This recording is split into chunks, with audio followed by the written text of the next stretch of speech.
सच के साथ। नमस्कार, सिटी वाराणसी लाइव में आप सभी का स्वागत है। मैं हूं अमित मिश्रा। आइए अब तक की खास खबरों पर डालते हैं एक नजर। वाराणसी पहुंचे प्रदेश के कृषि मंत्री सूर्य प्रताप शाही। बेमौसम बारिश कारण 10 कृषकों की हुई मौत पर जताया शोक। शंकराचार्य स्वामी अवधूतानंद सरस्वती मीडिया से हुए रूबरू। कहा, तीर्थ यात्रा के स्थान को अब पर्यटक स्थान में किया जा रहा है परिवर्तित। पुलिस को चकमा देकर फरार शातिर लुटेरे तालिब को पुलिस ने फिर से दबोचा।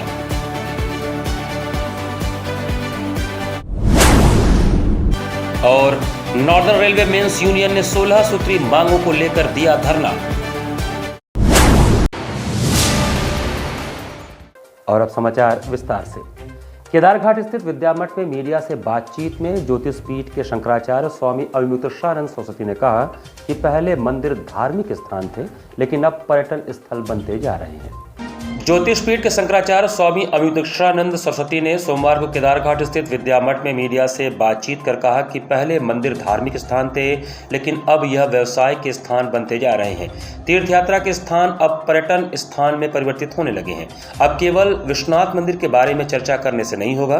परिस्थिति यह है कि हर मंदिर के बारे में हम लोगों को सजग होना होगा और उसके मूल स्वरूप की रक्षा के लिए खड़ा होना होगा। उन्होंने कहा कि गंगा की सफाई को लेकर घाट के किनारे टेंट सिटी लगाकर जगमग करने से गंगा की सेवा नहीं होती। गंगा जी के जल का स्वच्छ होना जरूरी है। अगर सफाई की बात करनी है तो यह देखिए कि उसका जल कितना साफ है, उसमें प्रदूषण कितना कम हुआ, उनका प्रवाह और गति तेज होनी चाहिए। तब हम मानेंगे कि आपने गंगा को अविरल व स्वच्छ बनाने का काम किया। उन्होंने आगे कहा कि उनके जगत गुरु शंकराचार्य स्वरूपानंद सरस्वती जी महाराज की अंतिम इच्छा थी कि 10,000 बच्चों का एक गुरुकुल बनाया जाए, जिससे भारतीय संस्कृति की शिक्षा बच्चों को मिल सके। इसी क्रम में हम उनकी इच्छा को पूरा करते हुए प्रयास कर रहे हैं और काशी में जल्द ही 10,000 बच्चों का एक गुरुकुल परिसर का निर्माण करेंगे। बच्चों को गुरुकुल शिक्षा की पद्धति से अध्ययन अध्यापन कराया जाएगा। हम लोग चाहते हैं कि बच्चों को गुरुकुल शिक्षा की पद्धति से अध्ययन अध्यापन कराया जाए और इन बच्चों को समाज में भेजा जाएगा। जब ये बच्चे देश का नेतृत्व करेंगे तो देश का वातावरण बदलेगा और इसी दृष्टि से इनकी अंतिम इच्छा को पूरा करना अपना कर्तव्य हम समझते हैं। उन्होंने बताया कि इसी क्रम में हमने मध्य प्रदेश के जबलपुर में 108 बच्चों का गुरुकुल बनाया है। इस गुरुकुल परिसर का शिलान्यास हो चुका है। अब सर्व विद्या की राजधानी काशी में 10,000 बच्चों का गुरुकुल परिसर प्रारंभ करने का प्रयास है, उसको भी जल्द ही तैयार कर लिया जाएगा। प्रदूषण कितना कम हुआ, उसका फ्लो कितना तेज हुआ, ये दो चीज़ें नापने की हैं। अगर इन दोनों में सुधार दिखे तो हम माने कि गंगा जी में अविरल निर्मल धारा हुई है। ये दोनों तो भैया पहले से भी ज़्यादा खराब हो गई हैं। सच्चाई काशी विश्वनाथ मंदिर में बहुत कुछ ऐसा हो रहा है। देखिए, सबसे पहली बात काशी विश्वनाथ मंदिर की नहीं है, बात हमारे देश के लगभग मंदिरों की है। अब क्या हो रहा है कि ये मंदिर धार्मिक स्थान थे, अब ये सब व्यावसायिक स्थानों में परिवर्तित होने लगे हैं। जो तीर्थ यात्रा के स्थान थे वो पर्यटक स्थान में परिवर्तित होने लग गए हैं। अब केवल विश्वनाथ मंदिर के बारे में चर्चा करने से नहीं होगा। अब तो परिस्थिति ये है कि देश के हर मंदिर और हर तीर्थ के बारे में हम लोगों को सजग होकर के उनके मूल स्वरूप की रक्षा के लिए खड़े होना पड़ेगा कि बच्चों को भारतीय संस्कृति की शिक्षा गुरुकुल पद्धति के माध्यम से दी जाए। और इसी के लिए उनका कहना था कि इस मामले में पहल बड़ी जब होगी तब वो संदेश जाएगा। तो 10,000 बच्चों का एक परिसर स्थापित करके वहाँ पर अध्ययन अध्यापन किया जाए और उन बच्चों को जब समाज में भेजा जाएगा और बच्चे जब देश का नेतृत्व करेंगे तो वातावरण बदलेगा। तो इसी दृष्टि से उनकी अंतिम इच्छा को पूरा करना अपना कर्तव्य समझ करके ये पहल हम कर रहे हैं। मध्य प्रदेश में 108 बच्चों का एक गुरुकुल हमने बना करके खड़ा किया, वो चल रहा है। जबलपुर में 1008 बच्चों का एक परिसर 8 एकड़ में स्थापित करने के लिए शिलान्यास हो चुका है।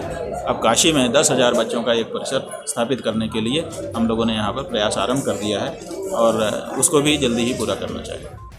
कैंट स्टेशन के प्लेटफॉर्म नंबर 1 के ऊपर स्थित एकीकृत लॉबी में नॉर्दर्न रेलवे मेंस यूनियन द्वारा विशाल धरना दिया गया। नॉर्दर्न रेलवे मेंस यूनियन द्वारा कैंट स्टेशन के प्लेटफॉर्म नंबर 1 के ऊपर स्थित एकीकृत लॉबी में एक विशाल धरना दिया गया, जिसमें रनिंग स्टाफ के मोबाइल फोन को रनिंग रूम में जमा करवाना, लोको पायलट एवं सहायक लोको पायलट से स्टेशन एवं यार्ड का डायग्राम बनवाना बंद करें। 17 जुलाई 2018 को जारी पत्रांक के आधार पर मुख्यालय विश्राम 16+2 घंटे एवं रनिंग रूम रेस्ट 8+2 घंटे सुनिश्चित हो सहित 16 सूत्री मांगों को लेकर कर्मचारियों द्वारा धरना दिया गया। डीके सिंह ने कहा कि इस दमनकारी रवैया के खिलाफ मंडल और केंद्र की ओर से जो दिशा निर्देश आएगा हम लोग उसी का आगे पालन करेंगे। इस धरना प्रदर्शन में बड़ी संख्या में रेलकर्मी मौजूद रहे और जमकर नारेबाजी किया। हमारे रनिंग कर्मचारियों को लगातार प्रशासन के द्वारा जो है प्रताड़ित किया जा रहा है। उनके एक एक काम पे जो है लगातार रुकावट पैदा किया जा रहा है। यहाँ तक कि परिवार के लिए आदमी मोबाइल रखता है कि किसी भी दुख सुख में जो है उसके पास कोई भी सूचना मिलती रहेगी, लेकिन प्रशासन के द्वारा उसके मोबाइल को बंद करने का आदेश और जैसे ही गाड़ी पे बैठेंगे मोबाइल को स्विच ऑफ करना है, नहीं तो उनको लगातार प्रताड़ित करने का काम किया जा रहा है, सस्पेंड किया जा रहा है, बुकाव किया जा रहा है, यहाँ तक कि उनको जो है ड्यूटी से भी बाहर करने का काम किया जा रहा है। प्रदेश के कृषि मंत्री सूर्य प्रताप शाही ने सोमवार को वाराणसी पहुंचकर मीडिया के माध्यम से बेमौसम बारिश के कारण 10 लोगों की असामयिक मृत्यु पर दुख प्रकट किया। प्रदेश सरकार कृषि मंत्री सूर्य प्रताप शाही सोमवार को वाराणसी पहुंचे। इस दौरान उन्होंने मीडिया से बातचीत में बेमौसम बारिश के कारण 10 लोगों की हुई असामयिक मृत्यु पर दुख व्यक्त किया। साथ ही उन्होंने कहा कि ऐसे प्रकरण में जो मृत किसान हैं उसके परिवारजनों को जल्द ही आर्थिक मदद दी जाएगी, जिसके लिए जिलाधिकारियों को निर्देशित कर दिया गया है। उन्होंने आगे कहा कि राज्य सरकार सभी किसान भाइयों के साथ है, उनकी हर संभव सहायता की जाएगी। प्रधानमंत्री फसल बीमा योजना के तहत जिन किसानों ने अपना इंश्योरेंस कराया है उन कंपनियों के साथ आज लखनऊ में बैठक करेंगे और उनको निर्देशित करेंगे कि जिन किसानों की क्षति हुई है उनकी सर्वे करें और जो आकलन आएगा उस हिसाब से उसकी क्षतिपूर्ति की जाए। बेमौसम बारिश होने के नाते के कारण 10 लोगों की असामयिक मृत्यु हुई है, जिसके लिए हम सब उनके प्रति जो है वो अपनी ओर से श्रद्धांजलि अर्पित करते हैं और हम सब उस दुखी हैं इस अकाल मृत्यु से। लेकिन उस ऐसे प्रकरण में माननीय मुख्यमंत्री जी ने जो मृत किसान हैं उनको 4 लाख रुपए उनके परिवारजनों को सहायता दिए जाने का निर्णय किया है और सभी जिलाधिकारियों को निर्देश दिए हैं कि अविलंब उनके खातों में 4-4 लाख रुपए उनके परिवारजनों को भेजे जाएं। तो आज से वो कार्रवाई प्रारंभ हो जाएगी।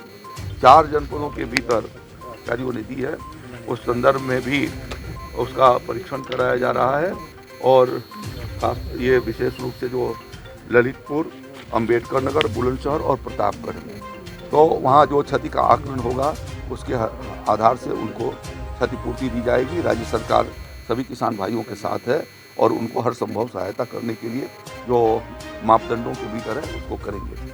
प्रधानमंत्री फसल बीमा योजना के भीतर जिन किसानों ने रबी के भीतर अपना इंश्योरेंस कराया हुआ है, मैंने आज निर्देश दिए हैं कि उन कंपनियों के साथ हमारे एसीएस लखनऊ में बैठक करेंगे और बैठक करके उनको भी निर्देशित करेंगे कि वो उन इलाकों में जिन किसानों की क्षति हुई है उनका सर्वे करें और सर्वे करके जो है वो जो आकलन आएगा उसके हिसाब से उनको क्षतिपूर्ति प्रदान किया जाएगा। रविवार की रात गरज चमक के साथ अचानक तेज बारिश के चलते जनजीवन अस्त व्यस्त हो गया। गरज चमक के साथ रविवार की रात अचानक तेज हवा के साथ बारिश से जनजीवन अस्त व्यस्त हो गया। जगह जगह ओले पड़े। इस बारिश से गर्मी से लोगों को कुछ निजात तो मिली, लेकिन किसानों की फसल को नुकसान पहुंचा है। एक दिन पहले सोनभद्र के पहाड़ी इलाकों समेत देश के विभिन्न भागों में जबरदस्त बारिश से जनहानि भी हुई, लेकिन दूसरे दिन बनारस और आसपास में मूसलाधार बारिश ने लोगों को घरों में कैद रहने पर विवश कर दिया। जो लोग बाहर थे वह बारिश थमने की उम्मीद में जहां तहां शरण लिए हुए थे। बिजली की हड़ताल से वैसे ही लोग परेशान थे, लेकिन हड़ताल समाप्ति की घोषणा के बाद लोगों ने राहत की सांस ली तो बारिश के कारण जगह जगह बिजली आपूर्ति बाधित होने लगी। निचले इलाकों में जल जमाव हो गया।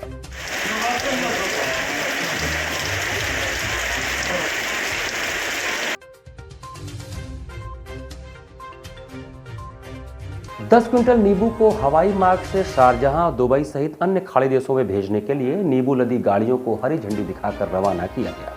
प्रधानमंत्री के सपनों को साकार करने के लिए काशी विद्यापीठ ब्लॉक क्षेत्र के टीकरी स्थित कृषक उत्पादक संगठन एवं विपणन सहकारी समिति द्वारा सोमवार को कृषक उत्पादक संगठन समिति के संरक्षक अनिल कुमार सिंह, अध्यक्ष इंजीनियर अमित सिंह व सचिव डॉक्टर राम कुमार राय की अगुवाई में 30 क्विंटल नींबू को हवाई जहाज द्वारा शारजहां, दुबई सहित अन्य खाड़ी देशों में भेजने के लिए बाबतपुर हवाई अड्डा पर पहुंचाने हेतु नींबू नदी वाहनों को मुख्य अतिथि डीएचओ सुभाष कुमार एवं विशिष्ट अतिथि GM union bank Girish Joshi व डीजीएम डीपी दास द्वारा संयुक्त रूप से हरी झंडी दिखाकर रवाना किया गया। कृषक उत्पादक संगठन समिति के संरक्षक अनिल सिंह ने बताया कि वाराणसी के बाबतपुर स्थित लाल बहादुर शास्त्री हवाई अड्डे से जहाज के माध्यम से वाराणसी के किसानों के द्वारा उत्पादित किए गए नींबू को शारजहां, दुबई सहित अन्य खाड़ी देशों में भेजा जा रहा है, जिससे किसानों की आय में कई गुना वृद्धि हो रही है। इस प्रकार की पहल से किसान काफी खुश एवं उत्साहित हैं। इस अवसर पर उद्यान विभाग के इंस्पेक्टर ज्योति सिंह, राकेश दुबे, ऋषि कुमार, प्रियंका सिंह, आनंद यादव, मनोज कुमार सिंह, प्रधानाध्यापक आदि लोग उपस्थित थे। आज इस साल की पहली खेप अभी नींबू की शारजहां भेज रहे हैं, जिसमें छोटे छोटे किसानों के नींबू की फसल आई है और उन्हें बहुत ही अच्छा रेट मिल रहा है। इसी के साथ साथ दुग्ध उत्पादन समिति भी इन लोगों ने बनाया है और छोटे छोटे किसानों से लेकर 1000 लीटर दूध सुबह शाम मिलाकर अमूल में भी भेज रहे हैं, जिसका अच्छा रेट हमारे कृषक भाइयों को मिल रहा है। यहाँ से मशरूम के बीज की सप्लाई पूरे 4 प्रदेशों में जा रही है, उत्तर प्रदेश, बिहार और मध्य प्रदेश तथा दिल्ली भी अब जाने वाली है। 4 प्रदेशों में जा रही है, जिससे यहाँ की महिलाओं को एक अच्छा रोजगार मिला है। नमामि गंगे ने गंगा स्वच्छता पखवाड़ा के अंतर्गत सोमवार को विश्वनाथ कॉरिडोर स्थित गंगा द्वार से स्वच्छता का आह्वान किया। जल शक्ति मंत्रालय द्वारा आयोजित गंगा स्वच्छता पखवाड़ा के तहत सोमवार को नमामि गंगे ने भव्य विश्वनाथ कॉरिडोर स्थित गंगा द्वार से सदानीरा की स्वच्छता का आह्वान किया। नमामि गंगे काशी क्षेत्र के संयोजक राजेश शुक्ला के संयोजन में श्रद्धालुओं के साथ मां गंगा की आरती उतारी गई। गंगा द्वार पर लाउडस्पीकर एवं स्वच्छता स्लोगन लिखित तख्तियों से लोगों को जागरूक किया गया। गंगा किनारे रहने वाले नागरिकों के साथ सभी श्रद्धालुओं ने स्वच्छता की शपथ ली। संयोजक राजेश शुक्ला ने कहा कि गंगा भारत का गौरव है, गंगा को मां का दर्जा प्राप्त है। गंगा भी एक मां की तरह सबको अपना प्यार देती है। मां गंगा का न सिर्फ सांस्कृतिक और आध्यात्मिक महत्व है, बल्कि देश की 40% आबादी गंगा के जल पर निर्भर है। गंगा को उत्तर भारत की अर्थव्यवस्था का मेरुदंड भी कहा गया है। उत्तर भारत को गंगा का वरदान मिला है। गंगा फसलों को सींचती हुए भूमि में प्राण भी भरती है। गंगा का बेसिन क्षेत्र विश्व के सबसे अधिक उपजाऊ क्षेत्र के रूप में माना जाता है। अगर हम इसे साफ करने में सक्षम हो गए तो यह देश की 40% आबादी के लिए एक बहुत बड़ी मदद साबित होगा। इस आयोजन में प्रमुख रूप से नमामि गंगे काशी क्षेत्र के संयोजक राजेश शुक्ला, राहुल शर्मा, सीमा चतुर्वेदी, अनुपम सिंह, शाश्वत यादव, सुमन पांडे, सोनाली सिन्हा उपस्थित रहे। यहाँ पर वक्त चला छोटे से ब्रेक का, बने रहिए सिटी वाराणसी लाइव के साथ। वाराणसी लाइव, सच के साथ। Facilities of Navneeta Kuvar Public School: quality education, well qualified faculty, dance, vocal, instrumental music, robotics, art and crafts, skating, karate classes, indoor and outdoor activities, use playground for kindergarten and various types of games, math, physics, biology, chemistry lab and smart library, well maintained computer lab and classes, highly secure and GPS track conveyance facilities, educational based activities using technique tools and interesting methods for students. Navneeta Kuvar Public Schools, Swahid near BHU Hyderabad Gate, Varanasi. Mobile number 7311128462. Navneeta Kunwar public school international Hindu school है। Science, math एवं computer lab, सुसज्जित library, वाहन की उत्तम व्यवस्था, विभिन्न खेलों की शिक्षा, बच्चों के शारीरिक एवं मानसिक विकास हेतु योगा का प्रशिक्षण सुविधा। इतना ही नहीं, आपके छोटे बच्चों के लिए एक ऐसी जगह जहां हम देते हैं शिक्षा के साथ साथ मौज मस्ती भरा वातावरण।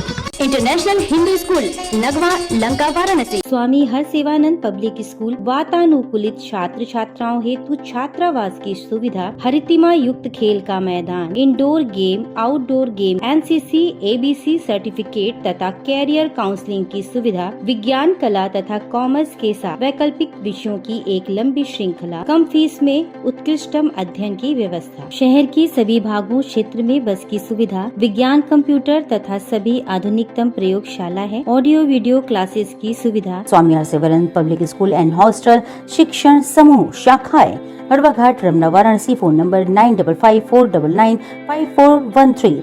Jagatganj Varanasi phone number 7408457111, Banpurwa Ramna Varanasi phone number 9554955412, railway station road Durg Sonbhadra phone number 7081109710, Marsada Ghorawal Sonbhadra phone number 955496319495 एवं स्वामी हरसेवानंद महाविद्यालय Churk Sonbhadra phone number 7081109711। Swami Harsevanand public school पाठशाला ही नहीं संस्कारशाला भी है। बाल विद्यालय माध्यमिक स्कूल मां गंगा के तट पर स्थित एक उत्कृष्ट स्कूल, LKG से क्लास 12 तक, affiliated to CBSE new Delhi, state of the art computer lab, बच्चों के खेलने कूदने की उचित व्यवस्था, smart classes for better understanding, बच्चों को खेलने एवं कल्चरल एक्टिविटीज के लिए एक विशाल ग्राउंड एवं स्टेज, फिजिक्स का प्रैक्टिकल, उत्कृष्ट केमिस्ट्री लैब, संगीत की कक्षाएं, खेल कूद की व्यवस्था जैसे बास्केटबॉल इत्यादि, योग्य शिक्षकों एवं शिक्षिकाओं द्वारा पठन पाठन की व्यवस्था, उत्कृष्ट ट्रांसपोर्ट की उचित व्यवस्था। आज ही प्रवेश हेतु संपर्क करें। बाल विद्यालय माध्यमिक स्कूल, प्रहलाद घाट वाराणसी, मोबाइल 8009181568 एवं डुमरी पड़ाव वाराणसी, मोबाइल 8009181549। कोरोना वायरस ने देश में एक बार फिर से रफ्तार पकड़ ली है। ऐसे में जरूरी है कि सभी लोग पूरी एहतियात बरतें। घर से बाहर निकलते समय मास्क का सदैव प्रयोग करें। समय समय पर हाथों को सैनिटाइजर से सैनिटाइज करें। ज्यादा भीड़ भाड़ वाली जगहों में जाने से बचें। 2 गज की दूरी का पालन करें। स्वस्थ रहें, सुरक्षित रहें। जनहित में जारी वाराणसी लाइव। वाराणसी लाइव, सच के साथ। ब्रेक के बाद आपका स्वागत है। सामाजिक विज्ञान संकाय काशी हिंदू विश्वविद्यालय के HN त्रिपाठी सभागार में प्रोफेसर हरिहर नाथ त्रिपाठी के चित्र का अनावरण किया गया। काशी हिंदू विश्वविद्यालय के सामाजिक विज्ञान संकाय में प्रोफेसर HN त्रिपाठी सभागार में सामाजिक विज्ञान संकाय प्रमुख प्रोफेसर बिंदा परांजपे द्वारा प्रोफेसर हरिहर नाथ त्रिपाठी के चित्र का अनावरण किया गया। कार्यक्रम में उपस्थित विद्वज्जनों ने प्रोफेसर त्रिपाठी के व्यक्तित्व एवं उनकी जीवनी पर अपने अनुभव साझा किए। वक्ताओं ने कहा कि प्रोफेसर HN त्रिपाठी जैसे व्यक्तित्व के व्यक्ति बनना अब संभव नहीं है। आज उनके पढ़ाए हुए हजारों बच्चे उच्च पदों पर आसीन हैं जो देश की सेवा कर रहे हैं। त्रिपाठी जी बहुत ही हंसमुख स्वभाव के थे तथा बच्चों से उनका काफ़ी लगाव था। बच्चों का व्यक्तित्व विकास तथा पठन पाठन में किसी प्रकार की समस्या आने पर वह उसका निवारण भी करते थे। कार्यक्रम में प्रमुख रूप से professor Arvind Joshi, professor Virendra Jaiswal, professor AK Pandey, doctor Ajay Tyagi, doctor Seema Tiwari, doctor Pawan Dubey, professor Hemant Malvi, professor Sonali Singh, doctor RK Upadhyay, Vaibhav, Gaurav, Adesh एवं अन्य संकायों के शिक्षक एवं छात्र भी उपस्थित थे। स्वागत प्रोफेसर हरिहर नाथ त्रिपाठी के सुपुत्र डॉक्टर क्षेमेंद्र त्रिपाठी विधि संकाय ने किया। फैकल्टी ऑफ सोशल साइंस में प्रोफेसर HN त्रिपाठी सभागार में आज प्रोफेसर HN त्रिपाठी जिनके नाम से यह हॉल है, आज उनकी चित्र का अनावरण किया गया है। 10 दिन की कार्यशाला यहाँ आज चल रही थी और उसी कार्यक्रम के समापन के संदर्भ में डीन प्रोफेसर बिंदा जी ने आज हम लोगों को आमंत्रित किया कि हम लोग आज प्रोफेसर HN त्रिपाठी जी के फ़ोटो का अनावरण का कार्यक्रम रखें। उस परिप्रेक्ष्य में जो पूर्व संकाय प्रमुख यहाँ के थे और अन्य जो गणमान्य लोग विश्वविद्यालय के थे उनको भी हमारी संकाय महोदय ने आमंत्रित किया। सबने अपने अपने वक्तव्य दिए और प्रोफेसर हरिहर नाथ त्रिपाठी के संस्मरणों को आज सभी लोगों ने संबोधित किया। G20 समिट की बैठक और PM मोदी के 24 मार्च के काशी आगमन के मद्देनजर सोमवार से शहर सुंदरीकरण के लिए सड़कों पर जगह जगह फैले केबल और इंटरनेट तारों को हटाने का अभियान शुरू हुआ। वाराणसी में G20 समिट की बैठक और PM मोदी के 24 मार्च को काशी आगमन के तहत शहर के सुंदरीकरण के लिए 20 मार्च सोमवार को नगर निगम द्वारा वाराणसी की गलियों और सड़कों में जगह जगह फैले केबल और इंटरनेट ऑपरेटर्स के तारों को हटाने का अभियान शुरू हो गया। नगर आयुक्त शिपू गिरी के अनुसार खंभों पर लटकते इन तारों के कारण शहर की सुंदरता भी कम हो रही है। ऐसे में इन तारों को हटाने का फैसला लिया गया है। आपको बता दें कि केबल और इंटरनेट ऑपरेटर्स के तारों को हटाने के अभियान के पहले चरण में जोनल अधिकारी प्रतिमा सिंह के नेतृत्व में संत अतुरानंद विद्यालय, शिवपुर से होटल ताज, नदेसर तक के मार्ग के तारों को हटाया गया। बिजली के खंभों और मार्गों पर बिछे केबल और इंटरनेट ऑपरेटर्स के तारों को हटाने के कारण इन क्षेत्र के लोगों को केबल टीवी और इंटरनेट का उपयोग करने में परेशानी हुई। इन लोगों के अनुसार पहले ही पूरा बनारस बेमौसम बरसात और 3 दिन के बिजली के कटने से परेशान था और अब मनोरंजन से वंचित कर देना कहीं से उचित नहीं है। भगवान झूलेलाल जी की जयंती पर 23 मार्च को विभिन्न सांस्कृतिक कार्यक्रमों का आयोजन किया जाएगा। सिंधी समाज के लोग अपने आराध्य भगवान झूलेलाल जी की जयंती इस वर्ष 23 मार्च को धूमधाम के साथ मनाएंगे। पूज्य सिंधी सेंट्रल पंचायत वाराणसी ने इस आयोजन को लेकर 20 मार्च सोमवार को एक प्रेस वार्ता कर बताया कि भगवान झूलेलाल की जयंती के उपलक्ष्य में हम लोग विविध कार्यक्रम आयोजित कर रहे हैं। प्रेस वार्ता में बताया गया कि भगवान झूलेलाल की जयंती और अमर शहीद हेमू कालाणी की जन्म शताब्दी एक ही दिन है। ऐसे में हेमू कालाणी के जीवन पर आधारित संगोष्ठी का भी आयोजन किया गया है। शहीद हेमू कालाणी की जन्म शताब्दी वर्ष होने के शुभ अवसर पर पूर्व संध्या 22 मार्च को शाम 4 बजे से 2 पहिया वाहन रैली निकाली जाएगी। रैली का शुभारंभ सिगरा क्षेत्र के सिंधु नगर कॉलोनी से होगा और मैदागिन के मालवी मार्केट स्थित अमर शहीद हेमू कालाणी की प्रतिमा तक जाएगा। वहां से पुनः रैली झूलेलाल मंदिर लक्सा पहुंचकर समाप्त हो जाएगी। 23 मार्च को भगवान झूलेलाल जयंती के अवसर पर सेंट्रल पंचायत वाराणसी के तत्वावधान में प्रमुख सहयोगी संस्था संत कंवर राम युवा समिति द्वारा प्रभात फेरी का आयोजन किया जाएगा, जो कि अमर नगर, अशोक नगर, सिंधु नगर, सिद्धगिरी बाग होते हुए पूज्य झूलेलाल जी के मंदिर पहुंचकर समाप्त होगा। इस अवसर पर प्रातः भव्य आरती का भी कार्यक्रम किया जाएगा। शाम को शहर के विभिन्न वार्ड पंचायतों की झांकियां शोभा यात्रा के रूप में लक्सा झूलेलाल मंदिर से निकलकर दराश्वमेध घाट पहुंचेंगी। साथ ही 26 मार्च रविवार को सिंधी समाज पर आधारित सांस्कृतिक कार्यक्रम आयोजित किए जाएंगे। इस कार्यक्रम में भाग लेने वाले कलाकारों को विशेष रूप से सम्मानित किया जाएगा। प्रेस वार्ता को पूज्य सिंधी सेंट्रल पंचायत वाराणसी के अध्यक्ष ओम प्रकाश बदलानी, उपाध्यक्ष सुरेंद्र ललवानी, गोविंद किशवानी आदि ने संबोधित किया। हेमू कालाणी की जन्म शताब्दी के पूर्व संध्या पर एक सिंधु नगर सिंधी कॉलोनी से वाहन रैली, 2 पहिया वाहन की रैली निकालकर हम मालवी मार्केट स्थित हेमू कालाणी की प्रतिमा तक जाएंगे, जहां पर हमारे मुख्य अतिथि जिलाधिकारी और हमारे समाज के वरिष्ठ लोग, तमाम लोग माल्यार्पण कर श्रद्धांजलि अर्पित करेंगे, दीप प्रज्वलित करेंगे और वहाँ प्रसाद वितरण का कार्यक्रम है। उसके बाद वह पुनः रैली, हमारी वाहन रैली वापस झूलेलाल मंदिर आएगी, जहाँ एक गोष्ठी का आयोजन किया गया है। तत्पश्चात 23 तारीख को सुबह दशाश्वमेध स्थित खिचड़ी बाबा पर हमारा खिचड़ी वितरण का आयोजन है।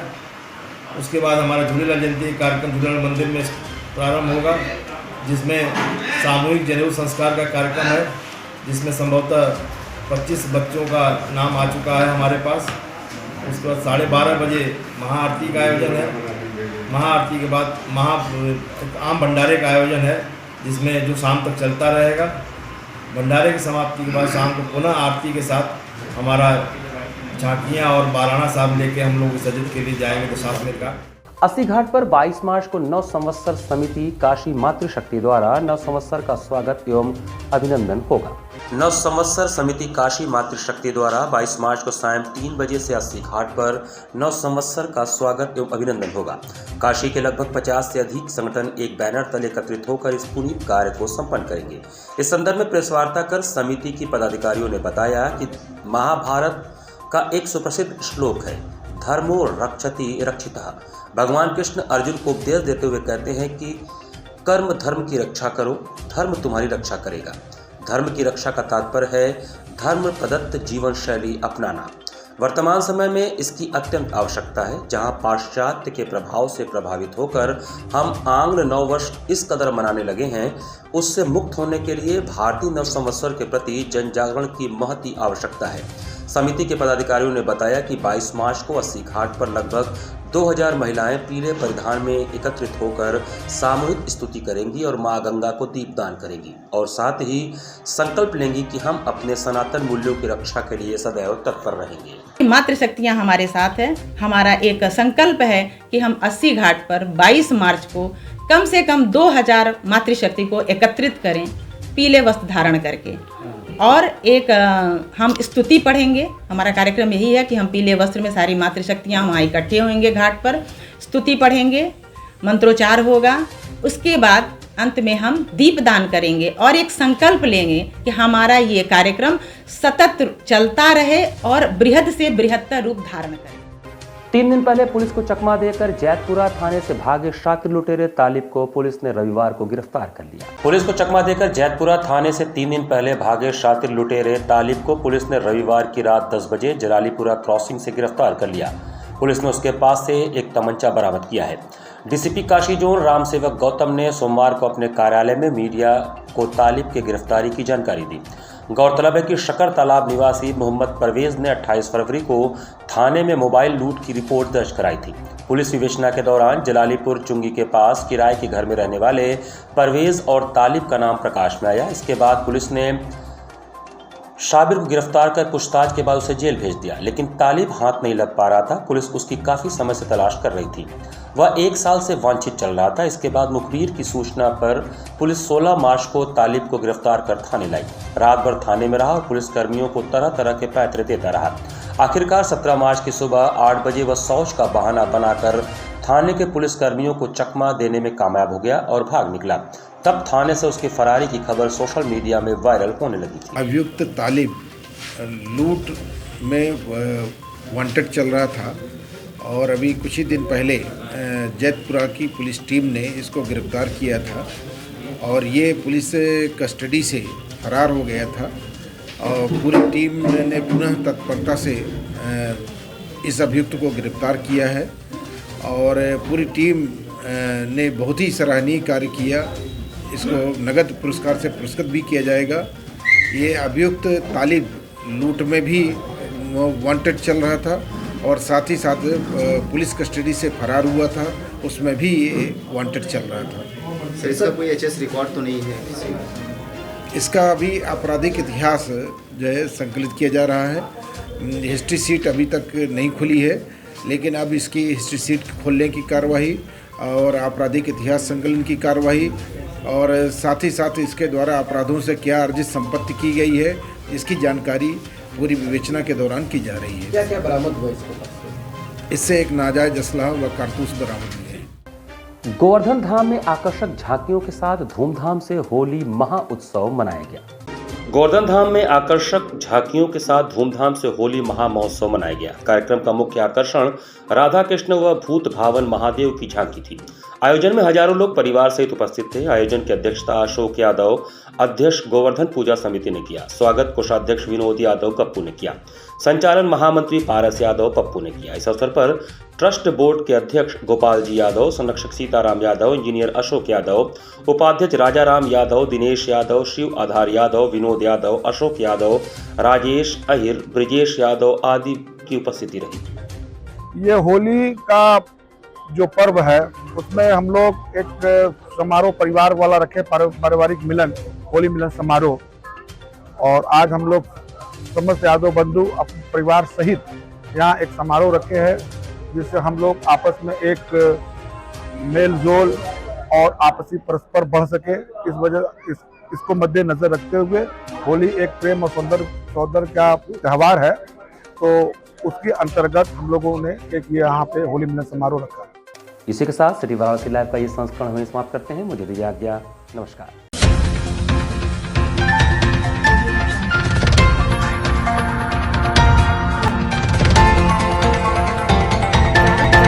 लाइव सच के साथ।